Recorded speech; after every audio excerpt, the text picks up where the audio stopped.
तर नमस्कार मित्रांनो, तुम्ही माझ्या मागच्या व्हिडिओमध्ये बघितलं असेल की आम्ही जे आहे विठ्ठलांची मूर्ती आमच्या घरी आणली होती.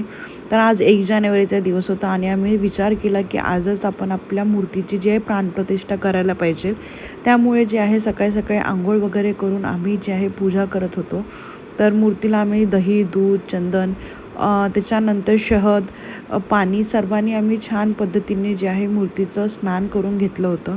त्यानंतर आम्ही जे आहे या मूर्तीला छान व्यवस्थितपणे पूजा वगैरे करून इथे बघा चंदनाच्या पाण्याने सुद्धा आम्ही मूर्तीचं स्नान करून घेतलं आहे.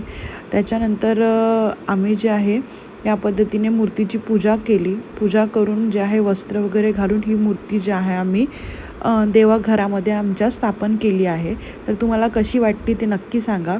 आणि मी कपडा घालतानाचा जो व्हिडिओ घ्यायला विसरली होती, तर कमेंट करा, लाईक करा आणि सबस्क्राईब करा.